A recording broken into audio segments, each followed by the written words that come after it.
Joe Joyce is taking on Joe Hanks tomorrow night on the undercard of Wilder Fury. He weighed in. They see them side by side. Hanks and Joyce.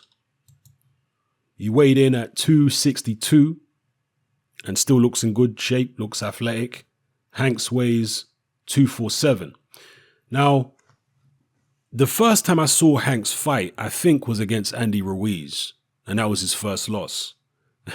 And one of the things I remember about Joe Hanks is he was once employed as a sparring partner for Derek Chisora. I believe it was in the lead up to the David Haye fight. And I remember Don Charles, Chisora's trainer, saying that Joe Hanks was better than David Haye.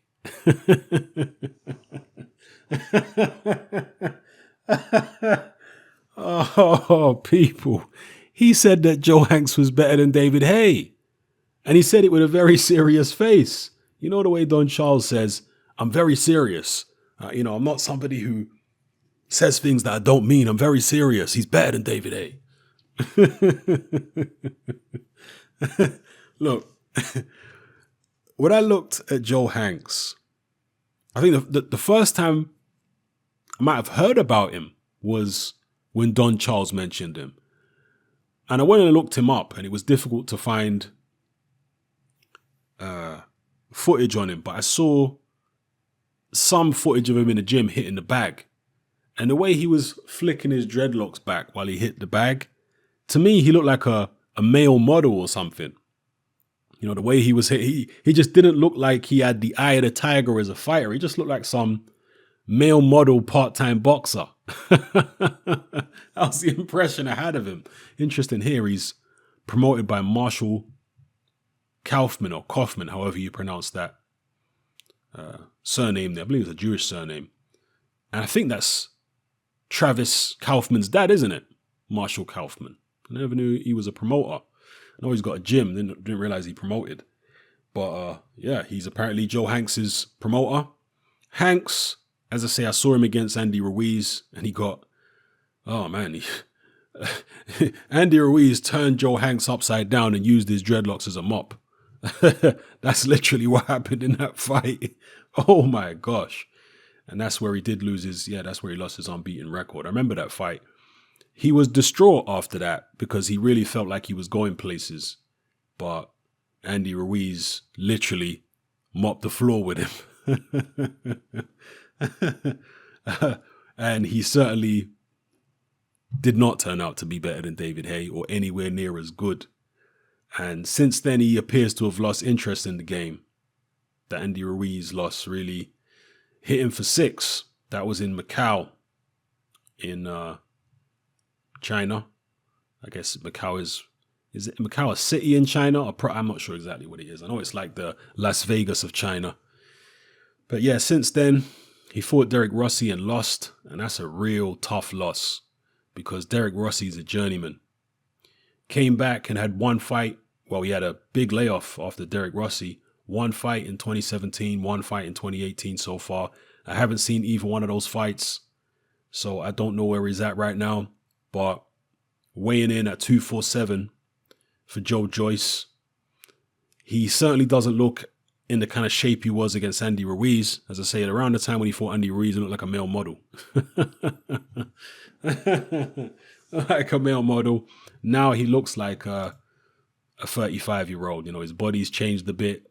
He's sagging a bit now, looking a bit soft, a little bit pudgy. And I'm not anticipating Joe Joyce having too many issues with Joe Hanks. Hanks apparently did have a bit of an amateur career, plenty of fights, and was tipped to maybe go places as a professional. But I don't know whether he has other interests outside of boxing, but the demeanor of the man would lead me to believe that he probably does, even before the Andy Ruiz fight. So, yeah, maybe he's just coming back for a bit of extra cash. I'm not sure. Is he really giving it a proper run again, or has he resigned himself to the status of an opponent for other fighters? Let's see. Joe Joyce, he's on a fast track because he definitely doesn't have time on his side. He knows that. He said it himself. He's working with Abel Sanchez. And, Abel Sanchez is realistic about George Joyce. Abel Sanchez has worked with some of the better technical fighters in the game.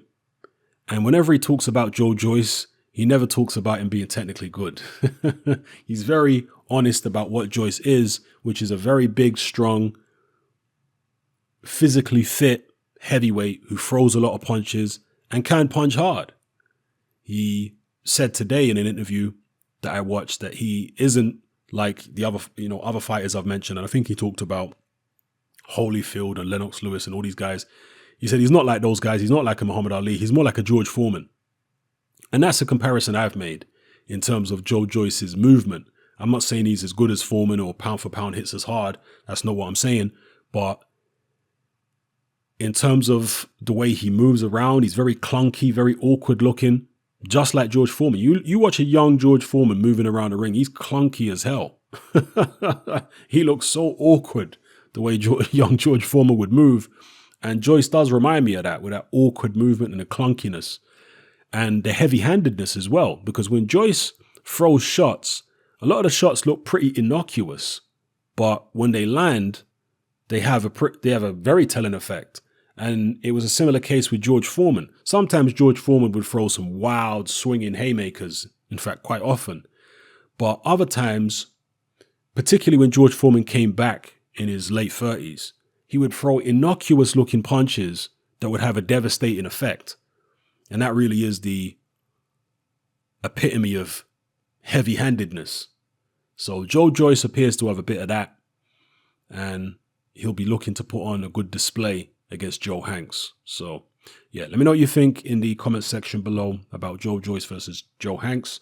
Joyce had wanted to fight Gerald Washington, but Washington is apparently fighting Kaunaki instead. He's taking that fight. He's decided to go that route, and that's fair enough. It's not like Washington is fighting somebody who isn't going places. Kaunaki's undefeated, and that's an interesting fight for Washington to be taken, given the fact that he lost to Jarrell Miller, and Kaunaki is Jarrell Miller's stablemate, and they both have very similar styles and, going to bring something very similar to the table. So it's interesting he's gone that route rather than taking on Joe Joyce. But then again, Joyce is someone who's going to apply pressure too. So maybe he felt like it was the lesser of two evils, I don't know. Let me know what you think in the comment section below, people. It's happening, I'm out. Join me on Patreon. I upload a minimum of 2 podcasts every single week, covering a wide variety of controversial topics, as well as live stream Q&A sessions. Take a look on screen right now at some of the podcasts I've produced so far.